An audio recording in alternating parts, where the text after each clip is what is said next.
ये चित्रकूट के स्थान को कई लोगों ने देख लिया है और यहां पर अब लोग आने लगे हैं, साधु संत आने लगे हैं, सब लोग यहाँ पर बार बार आते हैं। तब भगवान के मन में विचार आया कि यहां से कहीं और दूसरे स्थान पर जाना होगा। जब भगवान के मन में यह विचार आया तो एक दिन की बात है, यहां पर सीता मैया और प्रभु का श्रृंगार रस का वर्णन है और एक गुण कथा है। गुण कथा कैसी है तो गोसाई बाबा भगवान शिव जी के मुख से कहला रहे हैं। गोसाई बाबा किसके मुख से कहला रहे हैं? भगवान शिव जी के मुख से। और शिव जी जब भी किसी को चेतन करना चाहते हैं कि जाग जाओ, तो वे क्या कहते हैं? संबोधन करते हैं। जैसे यहां पर कथा करते करते कई बार मैं आपसे कहता हूं ना, समझे ना भैया, तो क्या होता है, मैं आपको बात को समझने के लिए सूचित कर रहा हूं। वैसे ही बाबा क्या कहते हैं? उमा, क्योंकि उनके पास कौन सुन रहा है राम कथा? माता गोरा। तो क्या कहते हैं बोले बाबा? उमा राम गुण पंडित मुनि पावहि विरति और पावहि मोह विमोह जय हरि विमुख न भरती। अब भोलेनाथ ने कहा कि हे उमा, भगवान जी के जो गुण है ना, राम जी के, वो गुण है। और पंडित और मुनि अर्थात जो लोग ज्ञानी समझे जाते हैं वो तो वैराग्य प्राप्त कर लेते हैं, लेकिन कई लोगों को भगवान भूल में डाल देते हैं, मोह में डाल देते हैं अपनी ही लीला से। एक लीला से एक को ज्ञान दे देते हैं और वही लीला से दूसरे को भ्रम दे देते हैं। तो बोले ऐसे गुण है भगवान के। अब वो कथा सुनाना प्रारंभ करते हैं। क्या कहते हैं? एक बार चुनी कुसुम सुहाए, निज कर भूषण राम बनाए, सीत ही पहरावे प्रभु सादर, बैठे पति कसिला और सुंदर। एक बार की बात है कि भगवान श्री राघवेंद्र सरकार ने अपने हाथों से फूलों को तोड़ा, चुना और चुन करके उनके गहने बनाए और उन गहनों को बना करके भगवती सीता जी का श्रृंगार करा। अर्थात राम जी और सीता जी का श्रृंगार का ये वर्णन है। लेकिन इसमें कथा कैसी गुण है कि भगवती का श्रृंगार भगवान ने जब अपने हाथ से करा, तब सुरपति सुत धरि पायस बेसा, सट चाहत रघुपति बल देखा। उसी समय की बात है कि भगवान की इस लीला को देख करके इंद्र का पुत्र ये सोचने लगा कि ये कोई व्यक्ति साधारण है, ये अगर भगवान होते तो ऐसा हाथ करते और सारा श्रृंगार का सामान आ जाता, या इस प्रकार से करते तो सीता जी का श्रृंगार हो जाता है। इन्होंने तो अपने हाथ से फूल चुन रहे, ये तो कोई साधारण मानव है। अब वो भगवान की परीक्षा लेने का विचार करता है। कौन? जयंत। किसका पुत्र? इंद्र का पुत्र। अब इंद्र के पुत्र ने क्या करा? भगवती के चरणों में चोंच मार दी, कुदृष्टि डाल करके कौवे का रूप लेकर के पड़ा और भगवती के चरणों में चोंच मार करके चला। अब भगवान ने देखा कि मां को इतनी जोर से चोंच मारी है उसने कि रक्त बहने लगा। अब भगवान का क्रोध आया। यद्यपि भगवान श्रृंगार की अवस्था में थे, तब भी उन्होंने वहां से एक सरकंडा उठाया, उसको अभिमंत्रित करा और उसके पीछे फेंक दिया। एक सरकंडा उठाया अर्थात काड़ी, एक काड़ी उठाई और उसके पीछे लगा दी। अब वो इंद्र का पुत्र आगे आगे कौवे के वेश में उड़ रहा है और उड़ते उड़ते वो अपने पिता के पास गया।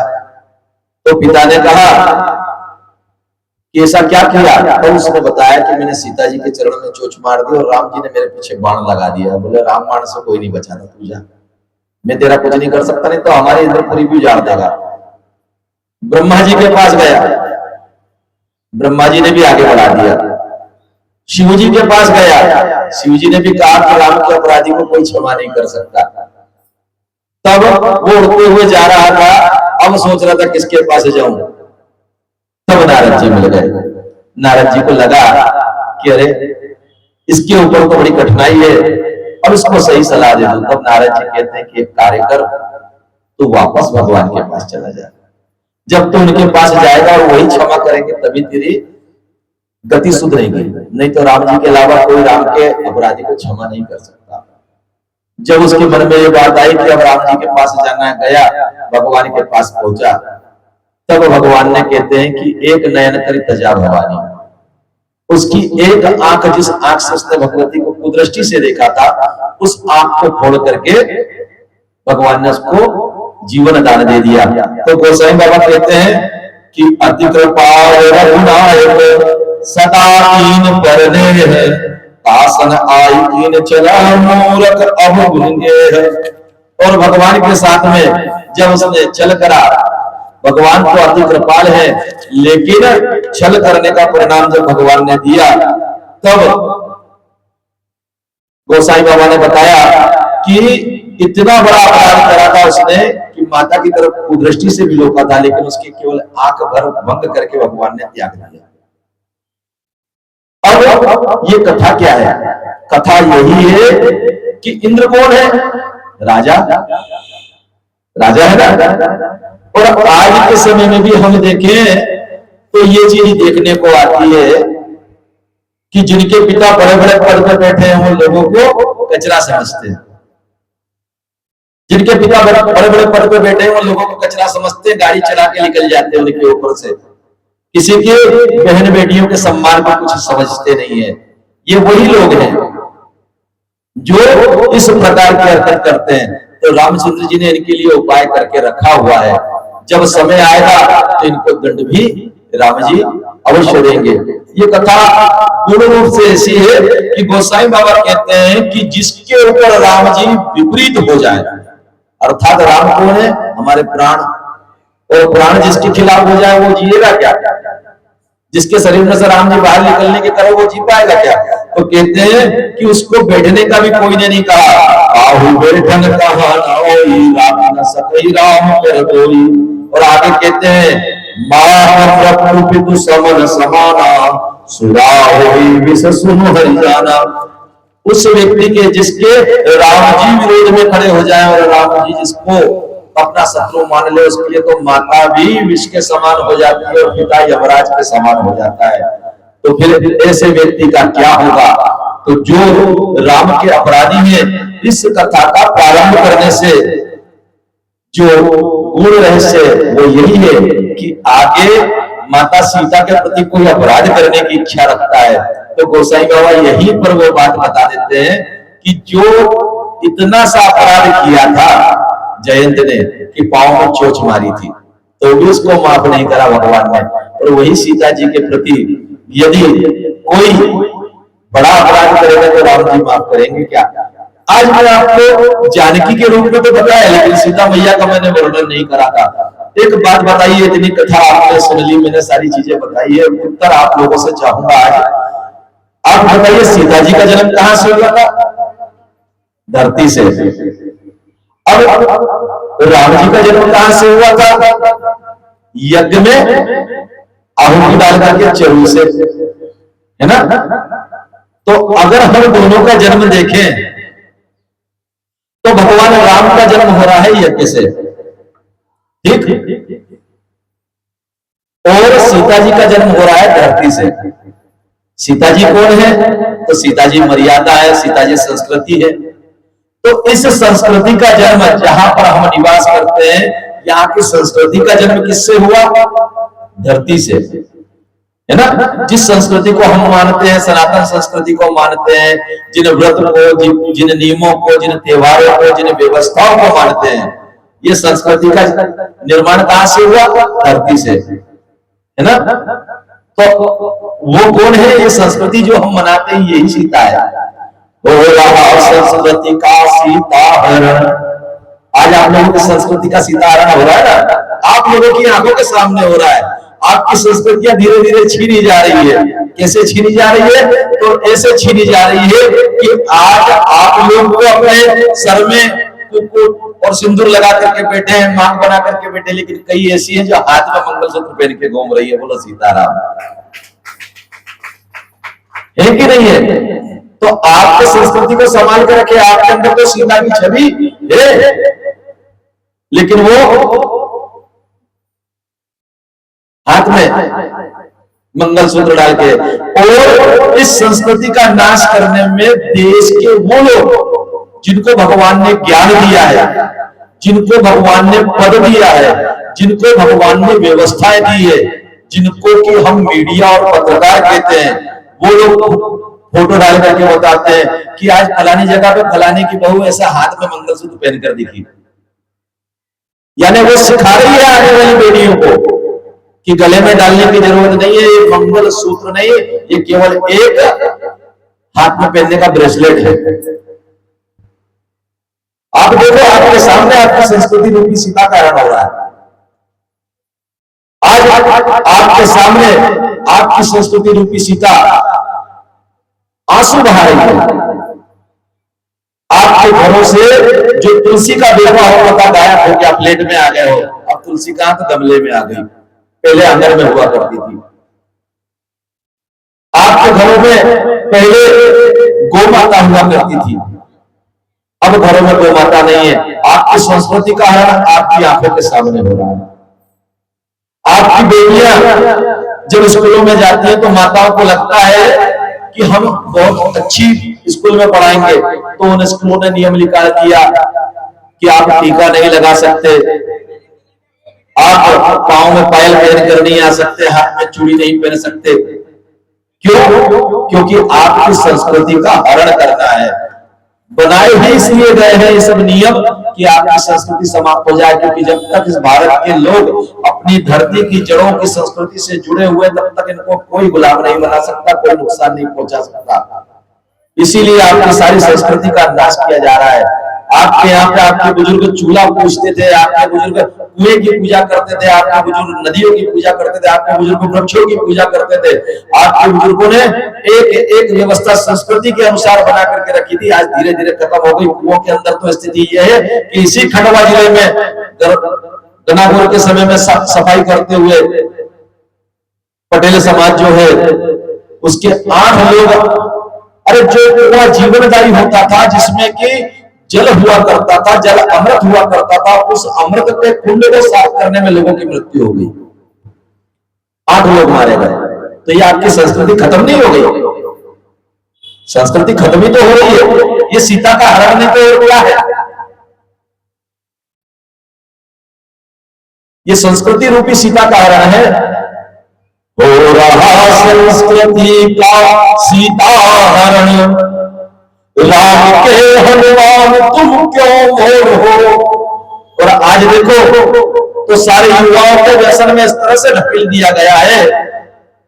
यद्यपि ये युवा सामान्य नहीं है, आपको शायद मालूम नहीं होगा, मैं ज्योतिषी गणना के अनुसार बता रहा हूं, 2001 से लेकर 2005 और 6 तक जो बच्चे पैदा हुए ना वो साधारण नहीं है। 2001 से लगाकर 2005 तक 6 तक जो बच्चे पैदा हुए वो साधारण नहीं है, वो कितने ज्यादा ऊर्जावान है। और इस समय पर ग्रह नक्षत्रों की स्थिति हुआ है तो 26,000 साल पहले थी, अर्थात भगवान बुद्ध के जन्म के समय थी, 2600 साल पहले वो स्थिति थी उस समय ग्रहों की। उस समय पैदा होने वाले बच्चे साधारण नहीं है, लेकिन उनको भुला दिया गया है कि वो क्या है, वो लड़के हो कि लड़कियां हो, वो साधारण बच्चे नहीं है, उनके अंदर विशेष ऊर्जा और विशेष ग्रहों से आए हुए लोग हैं। मैंने आपसे निवेदन करा था ना कि अलग अलग ग्रहों से यहाँ पर धरती पर लोग आते रहते हैं। ग्रंथों में हमारे वर्णन है कि कोई सूर्य लोक से आता है, कोई स्वर्ग से आता है, कोई यक्ष लोक से आता है, तो कोई गंधर्व लोक से आता है, कोई भूलोक से आता है, कोई चंद्रलोक से आता है। तो उस समय पे आने वाले बच्चे विशेष हैं, और जिनके यहाँ पर ये बच्चे हो तो उनको ये वीडियो दिखा देना कि पंडित जी बता रहे थे कि आप लोगों के अंदर विशेष कुछ है, और उस समय आप लोग वो टाइमलाइन सेट करके आए हो कि युग परिवर्तन के काम में लगोगे। लेकिन जो लोग आसुरी शक्तियां हैं वो जानती हैं। जैसे आपने सुना होगा कि रावण को मालूम था कि रघुकुल में राम पैदा होंगे, तो उसने उनके पूर्व वंशजों को मारने का प्रयास किया था ना, राजा रघु को उनको मारने का प्रयास किया था, उनकी वंश बेल खत्म करने का प्रयास किया था। लेकिन उन लोगों ने गौ माता की सेवा करी और वो सब वीर थे। आपको शायद मालूम नहीं होगा कि राजा रघु को मारने के लिए रावण आया, और रावण जब आया तो राजा रघु ध्यान में बैठे हुए थे और वो गो सेवा करते थे।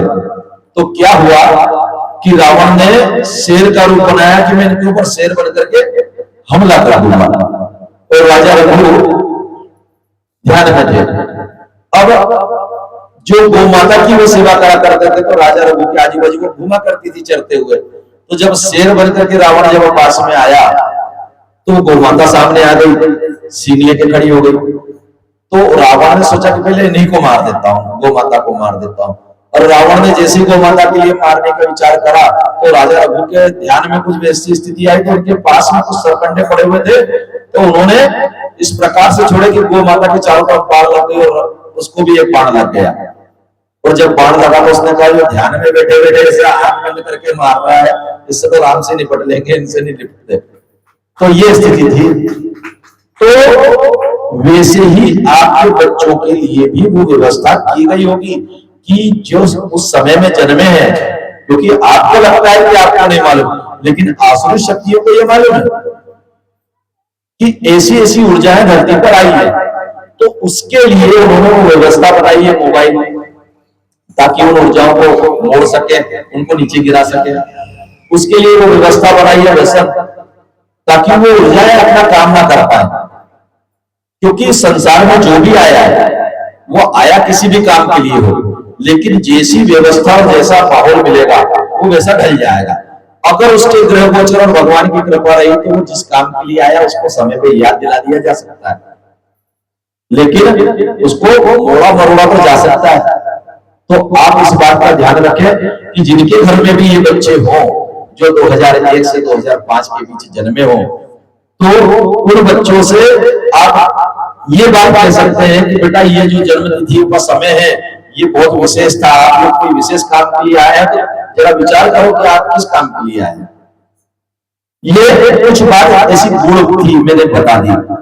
उत्तम अधिकारी जो पावे, आप लोगों को देख करके मुझे लगा कि कुछ बात ऐसी भी बता दूं। तो आज के समय में संस्कृति का हरण हो रहा है। अब सीता जी की तो बात बता दी, राम जी यज्ञ से उत्पन्न हुए। यज्ञ क्या है? सत्कर्म। यज्ञ क्या है? सत्कर्म, अच्छा कर्म करना यज्ञ है। और राम जी यज्ञ से उत्पन्न हुए। और आज के समय में एक धार्मिक संगठन है जो गायत्री परिवार के नाम से कहा जाता है। उनमें जो उस संगठन के प्रणेता है वे परम पूज्य गुरुदेव आचार्य श्रीराम शर्मा, वे दो चीज की बात करते हैं, देव संस्कृति के निर्माता, यज्ञ पिता, गायत्री माता। अर्थात इस भारत भूमि को बचाने के लिए यज्ञ और संस्कृति, इन दो को संभाल के रखना है। इसी प्रकार जिन्होंने यज्ञ से अपने आप को उत्पन्न करके सत्कर्म करा वे राम, और जिन्होंने धरती से अपने आप को उत्पन्न करके संस्कृति को जिंदा रखा वो सीता। राम और सीता, यज्ञ और गायत्री, ये दोनों वही चीज है, वही ऊर्जा है। तो उस बात को जाने कि युगों युगों में वो चेतना परिवर्तित होती रहती है, और कई बार राम की चेतना भी श्री राम के रूप में आया करती है। तो इस प्रकार से जब हम संस्कृति की बात कर रहे हैं तो हमारे चैनल का नाम भी संस्कृति जागरण है। आपको समझ में आ गया होगा कि इसका मतलब क्या होगा। अगर संस्कृति का हरण हो रहा है तो हम जागरण के लिए खड़े हुए हैं। सीताराम। तो आप लोग कभी इस चैनल को एक बार देखिए, इसमें बहुत सी आपको कथाएं मिलेगी जो कई जगहों पर करी है। शिव पुराण की कथा भी इसमें है, इसमें देवी भागवत की कथा है, इसमें श्रीमद् भागवत की कथा भी है। भगवान की कृपा से चारों प्रकार की कथा जो होती है वो राम कृपा से कर पाते हैं, श्री हनुमान जी महाराज की कृपा से बोल पाते हैं, गा पाते हैं। तो जब जयंत ने चोंच मारी और भगवान ने उसको छोड़ दिया तो भगवान शिव कहते हैं कि देखो मां, राम जी अतिशय दयालु हैं, जो संस्कृति के लिए भी बुरा काम करे भगवान उसके ऊपर भी कृपा कर देते हैं। अब इस कांड में, इस कांड का हम अध्ययन कर रहे हैं, इसका नाम है अहरण्य कांड। और भगवान की जो कथा हम श्रवण कर रहे हैं, इस कांड में एक बहुत सुंदर वृत्तांत आता है कि राम जी अब आगे चल दिए, और राम जी जब आगे चले, बहुल चले रघुराया, आगे बहुल चले रघुराया, तब भगवान ने क्या देखा कि एक अत्रि मुनि का आश्रम है। अत्रि मुनि का आश्रम में जब भगवान पहुंचे तो वहां पर जाकर के क्या देखते हैं कि अत्रि मुनि की जो पत्नी है वे महान साध्वी है। देखिए हमारा जो इतिहास है ना, ऐसी ऐसी माताओं से, ऐसी शक्तियों से भरा हुआ है कि जिसका तो नाम भी ले लो तो पुण्य लग जाता है। बोलो सीताराम। अत्रि ऋषि कौन? अत्रि ऋषि दत्तात्रेय जी के पिताजी, जो जगत गुरु हुए ना दत्तात्रेय ऋषि, उनके पिताजी। और थोड़ा सा परिचय दूं तो चंद्रमा नाम के एक ऋषि हुए, उनके पिताजी। और थोड़ा सा परिचय दूं तो इनको सब जानते होंगे, ऋषि दुर्वासा। जानते हैं ना दुर्वासा ऋषि को? अपने क्रोध के कारण प्रबल जाना जाता है, तो ऋषि दुर्वासा के पिता से। तो अत्रि ऋषि के आश्रम में जब भगवान पहुंचे, अत्रि ऋषि को प्रणाम करा और वहां पर रुक करके भगवान ने सभी संत समाज से भेंट करी। अब अत्रि ऋषि के यहाँ पर उनकी जो धर्म पत्नी है, वो धर्म पत्नी का नाम है अनुसुईया। क्या नाम है? अनुसुईया। अनुसुईया मतलब वो है कि एक बार परीक्षा की बात हुई। नारद जी महाराज का तो सबको गुणगान मालूम ही है। नारद जी महाराज भक्तों को भगवान से मिलाने का काम करते हैं, और नारद जी महाराज कई बार ऐसा भी करते हैं कि भगवान को भी भक्तों से मिलाने का काम करते हैं। तो एक बार क्या हुआ कि नारद जी महाराज नारायण नारायण करते, लेकिन तीनों माताएं बैठी हुई थी, माँ शक्ति, माँ सरस्वती, माँ लक्ष्मी, सब बैठी थी। वहां पे जाके नारायण नारायण की जगह माँ अनुसुईया अनुसुईया करने लगे, तो तीनों देवियों के कान खींचा गया। क्या बात है?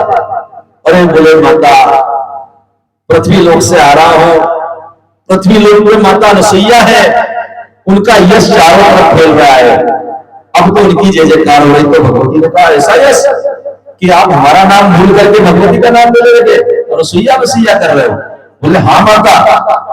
अब तो तीनों देवियों के मन में विचार आया कि देखते हैं। बोले ऐसा क्या है उनके अंदर? तो बोले उनके अंदर विशेषता ये है कि वो पतिव्रत धर्म का पालन करने वाली देवी है, अपने पति को ही भगवान मानती है। तो बोले अच्छा। तब तीनों देवियों ने देवताओं से कहा कि आपको उनकी परीक्षा लेना है। अब तीनों देवता बोले देखो देवियों, किसी सती की परीक्षा लेना अच्छी बात नहीं है, क्योंकि सती के पास में हमारा बल तो रहते ही रहता है, आपका बल भी चले जाता है, और उसके पति का और उसके तप का बल भी रहता है। बोला नहीं नहीं प्रभु, आपको तो लेना ही पड़ेगी परीक्षा। अब तीनों देवताओं को जब कहा तो तीनों देवता पहुंचे भगवती के पास में, और जाकर के देखते हैं तो माता उनको कहती है कहिए। तो बोले भिक्षाम देहि। तो बोले भिक्षाम देहि। तो बोले ठीक है मैं भिक्षा लाता हूं। बोले नहीं माते, हम भोजन करेंगे, और भोजन भी ऐसे करेंगे कि आपको संपूर्ण वस्त्र उतार करके भोजन कराना पड़ेगा, निर्वस्त्र होकर के। तब माता ने कहा कोई बात नहीं, ठीक है। अब तीनों देवों के ऊपर जल डाला और बच्चे बना दिया उनको 2-2 महीने का, 2-2 महीने का बालक बना करके उनको पैपान करा दिया माँ ने, क्योंकि माँ तो माँ होती है। पैपान करा दिया और तीनों देवताओं को अपने घर में रख लिया। देवियां ढूंढती फिर रही है उनको कि गए किधर। अब कहीं देव हो तो मिले, वो तो बच्चे बने गए 2 महीने के, और वो तो रो रहे। देवी जाके खड़ी हुई तो कान पकड़ कर बाल खींच के रो रहे जोर से कि तुमने फंसा दिया। तो कहते हैं माताएं भजन गाती कि मां अनुसुईया तुझ में है वो कला कि देव तीनों बने तेरे लला। तो ऐसी अनुसुईया माता के पास में सीता मैया पहुंची। अब सीता मैया ने उनको चरण दंडवत किया। आइए आप सभी सीता मैया के साथ में चरण दंडवत करें और अनुसुईया माता से कुछ ज्ञान की बातें सीखे, क्योंकि उन्होंने सीता माता को नारी धर्म बताया है। किसको नारी धर्म बताया? सीता माता को। तो ऐसी अनुसुईया माता से नारी धर्म की शिक्षा दिलवा रहे हैं गोसाई बाबा। तो आइए हम सब भजन के साथ गाते गाते कुछ ऐसी बात भी सुने। ओ राम सिया राम जय जय राम राम।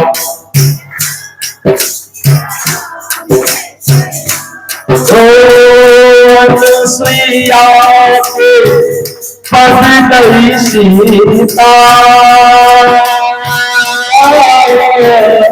मिली बहोर सुशील विनीता। सिया राम जय जय राम राम। सिया राम जय जय राम। अनुसुईया माता के चरणों में जब सीता माता पहुंची, बड़ी सुशील भावना से मां ने उनको प्रणाम करा, तो आशीर्वाद दिया। अनुसुईया माता के पास ऐसे वस्त्र और आभूषण थे जिन वस्त्रों आभूषणों को पहन लेने के बाद में ये कभी गंदे ही नहीं होते थे, निर्मल बने रहते थे। वो दिव्य वस्त्र थे, उन्होंने अपने तन से प्राप्त करा था भगवती से, तो वो वस्त्र सीता माता को दिए उन्होंने। दिव्य वस्त्र भूषण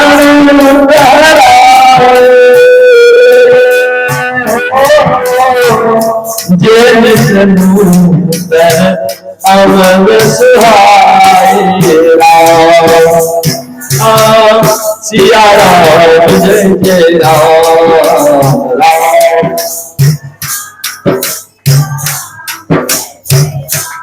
ओ कहरि शिव सरस मृदुवाणी। ओ नारी धर्म कछु व्याज बखानी। राम सिया राम जय जय राम राम।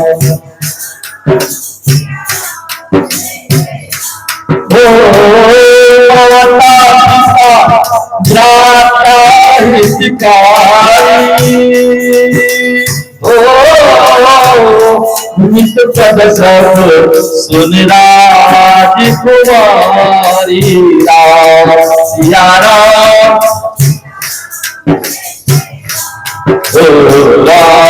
सिया राम जय जय राम।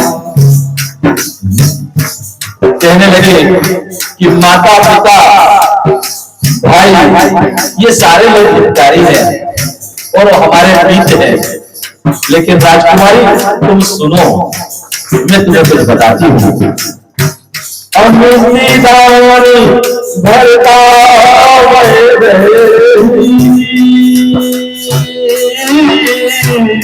अधम सुनाई जैसे वह तेरा।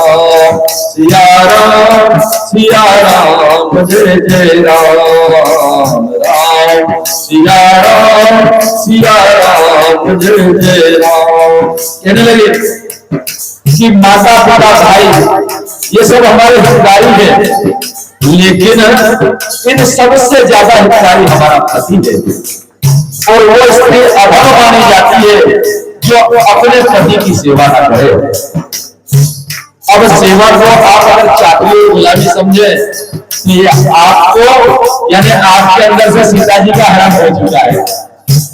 सेवा का मतलब ये होता है कि अपने पति का सहयोग बराबर से करना। स्त्री पुरुष का आधा आत्म होती है, और जो स्त्री सुख और दुख दोनों स्थिति में शक्ति स्वरूपा होकर के अपने पति को बल नहीं देती, वो स्त्री अधम मानी जाती है। ग्रंथों की भाषा गुण रचना है, इस गुण रचना को समझना पड़ेगा। आगे माता अनुसुईया क्या कहती है? धीरज धर मित्र अरुणाई, आदिकाल सरकी चारी। राम सिया राम जय राम राम। सिया राम जय जय राम। कहने लगे कि ये चार चीजें संसार में जब आपके ऊपर आपत्ति हो तब परख करने की है। तो क्या क्या चीजें हैं? धीरज। धीरज जो है ना, जब भी आपको परेशानी हो थोड़ी देर धीरज रखो। धीरज रखने की एक टेक्निक में आपको सिखा देता हूं। कभी भी आपको अधीरता आए, घबराहट हो, एक बार लंबी सांस लेना, उसको कुछ देर तक, जितनी देर तक आप रोक सकते हो रोकना, और फिर उसको मुंह और नाक से दोनों से निकाल देना, और साथ में अपने अंदर का भय, चिंता और तनाव को भी सांस के माध्यम से बाहर निकाल देना। आपको तुरंत चेहर आ जाएगा। धर्म जिसका आप पालन करते हैं, जिसको आपने धारण करके रखा है। मित्र की परिभाषा लगभग सब जानते हैं, और नहीं तो आगे ये परिभाषा आएगी जब रामचंद्र जी सुग्रीव से मित्रता करेंगे, तब कहते हैं कि जेना मित्र तो कोई बुखारी कि नहीं बिलोकत पाचन भारी। मित्र वो होता है जो मित्र के दुख से दुखी हो जाए और अपने दुख को समझ जाने और मित्र के दुख को जाना जाने। और नारी अर्थात पत्नी, ये चारों के चारों आपत्ति काल में फर्क करने लायक थे।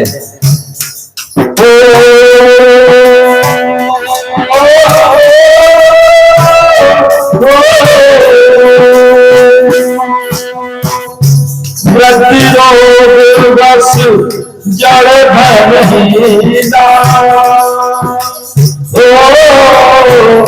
अंध शरीर क्रोधी अति दीना।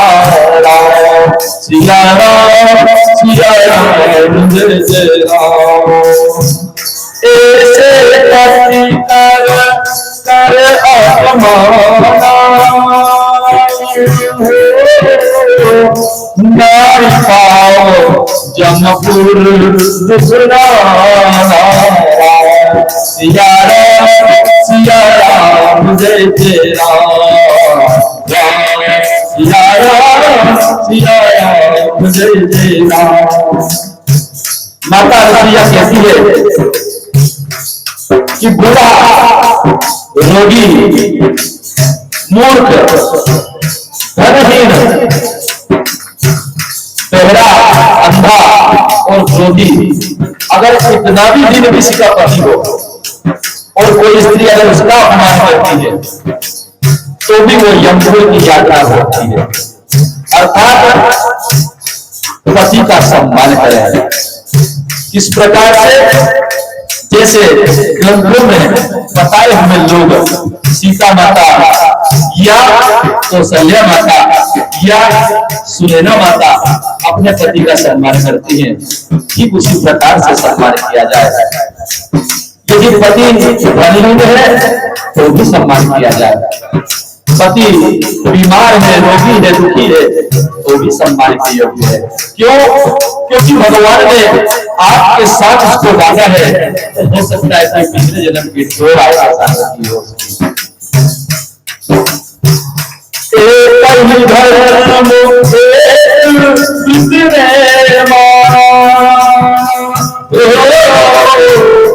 काय बदन मन पाती सबसे मारा। सिया राम जय जय राम। सिया राम जय जय राम। कहते हैं कि एक ही व्रत हो स्त्री का, एक ही नियम हो, क्या कि मन, वचन और कर्म से वो अपने पति की हो सकते हैं। यही एक उत्तम स्त्री के लिए उत्तम आचरण की व्यवस्था रामचरितमानस में भगवान शिव के मुख से माँ गोरा को कहलवाते हुए और माता अनुसुईया के मुख से माता सीता को संदेश देते हुए नहीं जा रही है।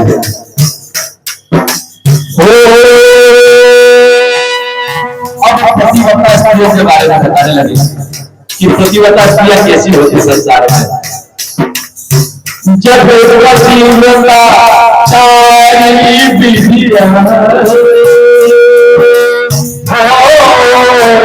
वेद पुराण संत अस कहीरा।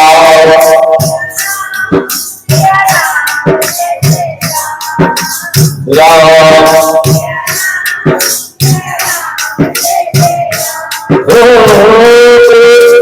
के बस मन माही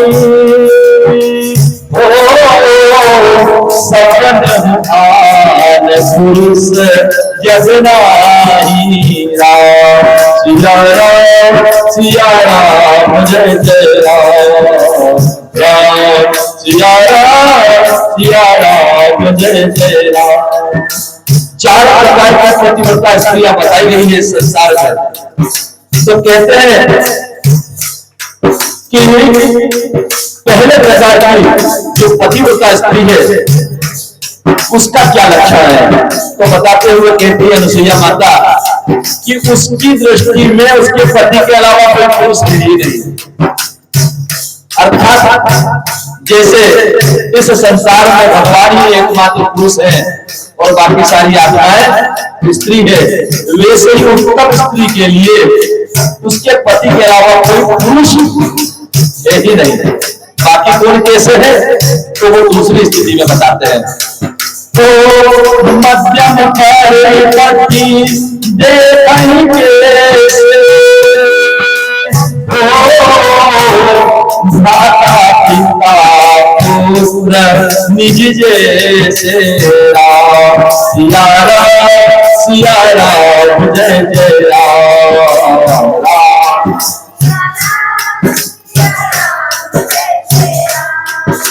दूसरे प्रकार के मध्यम प्रकार की जो स्त्रियां होती है उनके लिए कहते हैं कि वे पुरुष को किस प्रकार से देखती हैं, दूसरे पुरुष को तो क्या कहते हैं कि वो भाई के जैसा देखती है, पिता के जैसा देखती है, बेटे के जैसा देखती है। अर्थात उनकी दृष्टि में पुरुष कैसा होता है, अपने पति के अलावा भाई है या बेटा है या पिता है, ये तीनों दृष्टि उनकी होती है। कम से कम ये दृष्टि तो रखी जा सकती है, कम से कम ये दृष्टि तो रखी जा सकती है। और जिनके पास से ये दृष्टि भी चली गई है उनके पास से तो सीता मैया का हरण हो गया है, संस्कृति का हरण हो गया है, उनके पास सीता मैया नहीं बची है, वे लंकनी हो गई है, लंका में निवास करने वाली हो गई है।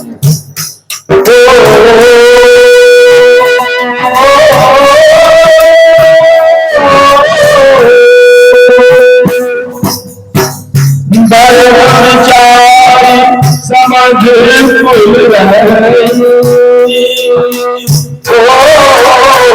सोनी कष्टिया सुनी यश कहाई राम सिया राम जय जय राम राम सिया राम जय जय राम। जो केवल लोग लज्जा और धर्म का विचार करके अपने आचरण को सीमित रखती है जो स्त्रियां भी निम्न कहलाती है। अर्थात कम से कम आज के युग में मध्यम प्रकार के माताओं के गुण हमारे देश की स्त्रियों ने धारण करना चाहिए कि युग परिवर्तन हो गया है, तब भी हमारी स्थिति ये रहे कि हम किसी को भाई के रूप में देखें, किसी को पुत्र के रूप में देखें और किसी को बेटे के रूप में देखें। ये तो बातें कर सकती हैं, कुछ साल पहले तक ये देखने में भी आया है, लेकिन आज की स्थिति क्या हो गई है उसके बारे में बताते हैं।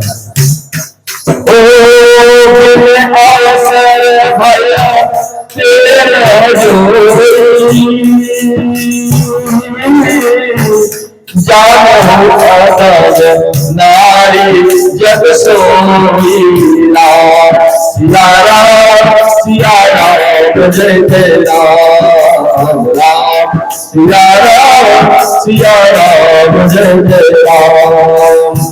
पति वंचक पर पति रति करही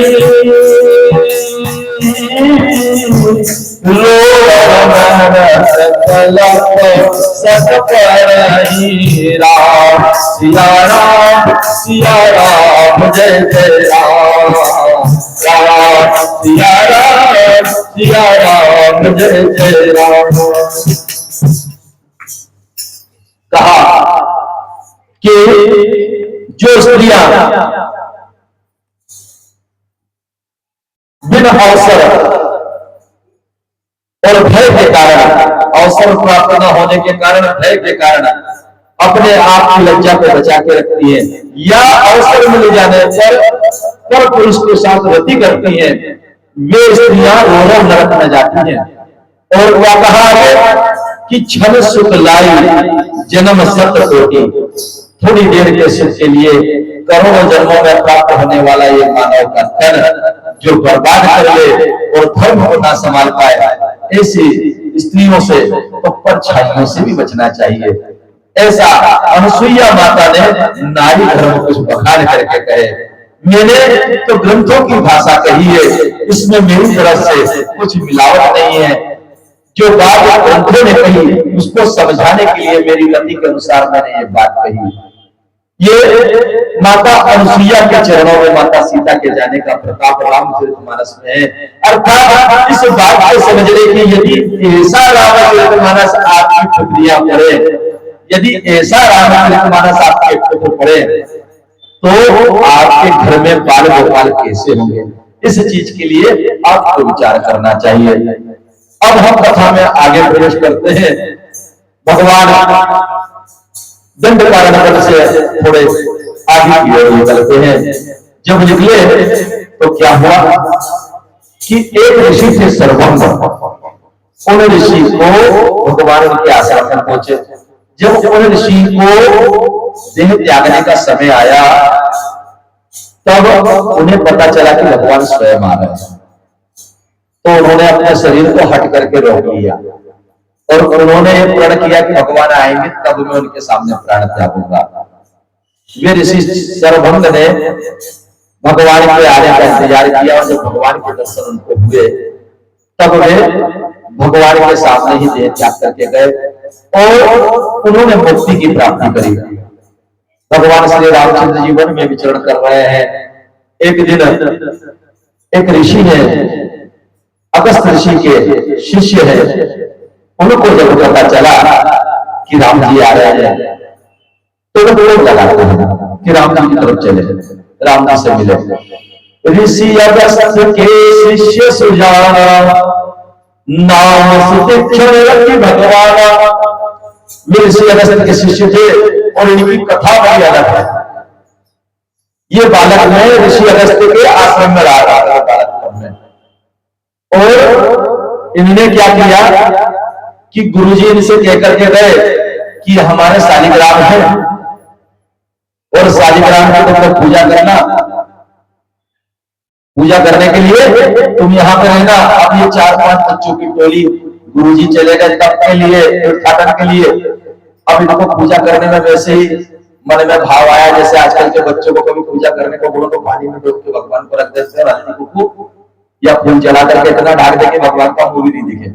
बच्चे पूजा ऐसे करते हैं, लेकिन शुरुआत यहीं से होती है, ये करवाते रहना चाहिए। अब इनके मन में भी आया कि भगवान की पूजा करने का कह के गए, शालिग्राम की सेवा करने का कह के गए, खेलने लगे भगवान की पूजन करने के बाद में।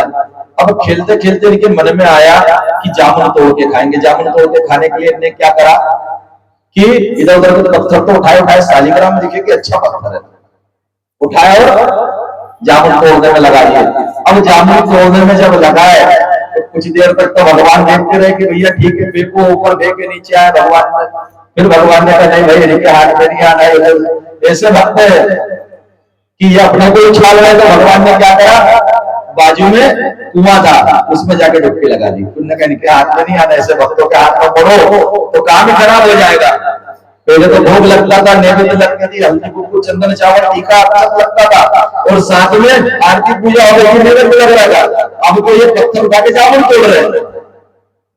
तो भगवान ने कुएं की तरफ दर्शन प्राप्त कर लिया। जब कुएं में चले गए तो इनके मन में विचार हुआ कि अब क्या करें। अब ये सब बालकों ने मिलकर के योजना बनाई कि गुरुजी आने वाले हैं। इनने क्या करा कि बड़ी बड़ी जामुन तोड़ करके वहां पर और उनको चंदन वगैरह लगा दिया। बोलो सीताराम। अब जामुन तोड़ के लगाई, वहां पर रख दी। बालक बन तो बालक बन होता। अब वो जामुन 1 दिन 2 दिन तक तो ताजी रही। गुरुजी एक दिन स्नान करा रहे भगवान को, अब भगवान को स्नान करा रहे थे तो भगवान को जो ऊपर का छिलका निकल के अंदर से सफेद वाला छिलका आ गया। अब गुरु जी ने बोले इधर आ सुदीक्षण। अब सुदीक्षण वहां पे पहुंचे, ये क्या है? बोले क्या है गुरु जी? तो बोले ये अरे बोले भगवान गोरे हो गए, उसे छिलका लगा भगवान गोरे हो गए, भगवान गोरे हो गए, काले से भगवान गोरे हो गए। गुरु जी ने नहला दिया तो भगवान गोरे हो गए। और जब ऐसा बोले तो गुरु जी को क्रोध आया। गुरु जी ने लकड़ी उठाई और 2-3 मारी, बोले जा मेरे भगवान लेकर ही आना। तो उस दिन से वो सुदीक्षण गुरु की मार खाकर भगवान को ढूंढ रहे थे, और उस दिन से आज तक वो ढूंढ रहे हैं भगवान को। और उनको पता चला कि भगवान मन में आ गए हैं। वो ध्यान करते हैं, भजन करते हैं, लेकिन भगवान को ढूंढ रहे हैं कि गुरु ने आज्ञा दिया कि मेरे भगवान लेकर आना। तो आज तक ढूंढ रहे हैं। और वो जब उनको पता चला कि भगवान आए तो वो दौड़ लगाते हैं। फिर कहते हैं यहां तक आ गए तो यहां नहीं आएंगे क्या? तो वहीं पर बैठ जाते हैं। फिर उसके बाद में सोचते कि नहीं इतनी दूर आ गए, तो फिर दौड़ते हैं। फिर उसके बाद कहते नहीं भगवान को मैं कहां ढूंढ सकता हूं, उसके सामने से ढूंढ पाया क्या? फिर कहते भगवान आ गए तो नाचने लगते हैं। एक अलमस्त अवस्था हो जाती है उनकी। फिर उसके बाद में ध्यानस्थ होते हैं तो भगवान उनके सामने आ जाते हैं। और जब भगवान सामने आते हैं तो राम जी को सामने देख करके वे तुरंत उनके चरणों में गिरते हैं। बहुत प्रकार से प्रार्थना विनय सब कुछ करने के बाद क्या हुआ कि वे कहते हैं कि यहीं पर पास में हमारे गुरु जी रहते हैं भगवान, और वो बहुत दिनों से आप खोज कर रहे हैं, वो बहुत दिनों से आपसे मिलना चाहते हैं। मेरी इच्छा है कि मैं आपको उनके आश्रम तक ले चलूं। क्या कहते हैं? मेरी इच्छा है कि मैं आपको उनके आश्रम तक ले चलूं। अब भगवान को भोले हैं, सब जानते हैं। उसके बाद भी बच्चों का विनोद देख करके प्रसन्न हो जाते हैं। भगवान के साथ चलते सीता जी, राम जी, लक्ष्मण जी जा रहे हैं। ऋषि सुदीक्षण सीताराम करते हुए लेकर के जाते हैं और गुरु जी के आश्रम के बाहर भगवान को खड़ा कर देते हैं। जहां द्वार है वहां पे क्या करते हैं? प्रभु के अंदर देखकर आता हूं। और आकर के गुरु जी से क्या कहते हैं कि मैं भगवान को लाया हूं। अगर ऐसा भी शिष्य मिल जाए तो भगवान मिल जाए। अगर ऐसा भी शिष्य मिल जाए तो भगवान मिल जाए। और भगवान से जाकर के कहते हैं कि प्रभु मेरे गुरु जी आया। जैसे ही अगर ऋषि ने सुना कि भगवान आ गए हैं तो अब तो वो समझ चुके हैं कि सुदीक्षण क्या बन गया है, पहले क्या था और क्या हो गया है। तो अब वे दर्शनों के लिए आते हैं, दर्शनों के लिए आते हैं। भगवान से विविध प्रकार की पूजन करते हैं, उनको आश्रम में ले आते हैं, ऋषि मंडली से मिलते हैं। कई प्रकार के आयुध भगवान को ऋषि अगस्त ने दिए। और ऋषि अगस्त से वे पूछते हैं कि प्रभु मैं कहाँ निवास करूं? तब वे कहते हैं कि पंचवटी में जाकर के आप निवास करिए। पंचवटी कहाँ? नासिक के पास, जहां पर सूर्पनखा की नाक कटी थी, इसलिए उसका नाम क्या हो गया? नासिकाटी। नासिका काटी तो नासिक हो गया, उसका अपभ्रंश होकर के नासिका कटी का नासिक हो गया। तो वहां पर भगवान निवास करने लगे। लेकिन मुझे ऐसा लगता है कि भगवान निवास कर रहे हैं, लेकिन मेरा मन आज एक भजन गाने का और क्या पता सवेरे से कन्हैया की याद आ रही है। तो एक भजन कान्हा जी के लिए भी गाते हैं, क्योंकि जहां कुछ थोड़ी सी सुदीक्षण भगवान की मस्ती की बात आती है तो वहां पर कान्हा की याद भी आ ही जाती है। श्याम सुंदर